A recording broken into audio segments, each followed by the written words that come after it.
కానీ నేను ఇవాళ ఈ వేదికగా ఇంతకుముందు ఆయన నాకు సవాల్ ఇచ్చింది కాబట్టి నేను చెప్తున్నా, సవాల్ ఇచ్చిన ఆయనకే చెప్తున్నా, నీకు నిజంగా ఇప్పుడు అందరూ మెన్షన్ చేస్తున్నా ఏదైతే దేవునూరు అటవీ భూముల పక్కన ఆ దేవునూరులో నీవు దొంగతనంగా నీ బినామీ పేరు మీద నీవు భూములు కొన్నవా లేదా?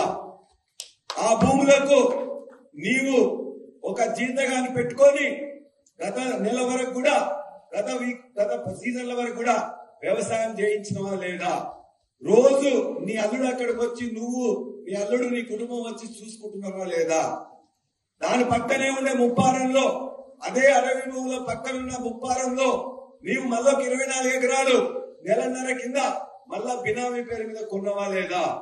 ఆ కొనడానికి నీ అల్లుడు మీ కుటుంబ సభ్యులు వచ్చిందా లేదా? దాని పక్కనే ఉన్న రోడ్లు కొత్తగా నువ్వు వేయించుకోవడానికి పక్కనలతో మంతనాలు చేసి బెదిరించినవా లేదా? 3, ఇవాళ ఏదైతే అడవి భూములు ఉన్నాయో నిజంగా రైతులకు చెందిన అడవి భూములని పూర్తిగా క్లియరెన్స్ రాకముందే జాయింట్ సర్వే యొక్క రిపోర్ట్ ఆధారంగా మిగతా కూడా పూర్తిగా మీ యొక్క ఫారెస్ట్ డిపార్ట్మెంట్ నుంచి పర్మిషన్ రాకుండానే ఎందుకు వాళ్ళని ఎగదోసినావు? వాళ్ళందరికీ పని కాకుండా వాళ్ళందరినీ బెదిరించి చివరికి నువ్వే కాజేయాలని చెప్పి నీ ప్రయత్నం చేస్తున్నావా లేదా? ఈ 3టికి నువ్వు సమాధానం చెప్పు. ఖచ్చితంగా నీ యొక్క బినామీలు అక్కడ ఉన్నారా లేదా? ఆ దేవునూరు గ్రామస్తులందరినీ అడుగు, ఆ ముప్పారం గ్రామస్తులందరినీ అడుగు. ఎవరైతే నువ్వు రైతులను ఇక్కడ పంపిస్తున్నావో ఆ రైతుల పేరు మీద 1000 ఎకరాలు కొల్లగొట్టడానికి నువ్వు సిద్ధపడ్డావా లేదా? నీకు ఇవన్నిటికి నిజంగా సమాధానం తెలిసి కూడా నువ్వు అబద్ధాలు చెప్తున్నావు. నువ్వు నాకు చిమ్ము నెత్తు లేదని చెప్పి మాట్లాడతావా? బరాబరిగా చెప్తున్నావు. ఇవాళ నీవు ఒక పార్టీ తర్వాత ఒక పార్టీ తర్వాత ఒక పార్టీ మారుతూ ఇవాళ మొత్తం కూడా నేతి బీరకాయలో నేతి ఎంతుందో నీ యొక్క నీతి కూడా అంతే ఉందని చెప్పేసి నేను తెలియజేస్తూ, నీవు ఖచ్చితంగా మాకు చీము నెత్తున్నది. నిజాయితీగా ఉన్నాం.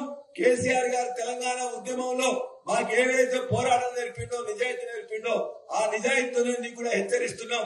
పిచ్చి వేషాలు వేస్తే ఖచ్చితంగా అక్కడున్న ప్రజలు నీకు ఓటేసిండ్రు, నీ అల్లునికి ఓటేయలే. నీ ఆంధ్ర అల్లుడు ఇవాళ పోలీసులందరినీ రిక్రూట్మెంట్ లో ఉంటున్నాడు. నీ ఆంధ్ర అల్లుడు ఇవాళ మొత్తం కూడా అక్కడ ఉండే మొత్తం ఇతర కబ్జాలకు కూడా పాల్పడుతున్నాడు. నీ ఆంధ్ర అల్లుడు మొత్తం రెవెన్యూ డిపార్ట్మెంట్ మొత్తం గుప్పిట్లో పెట్టుకున్నాడు.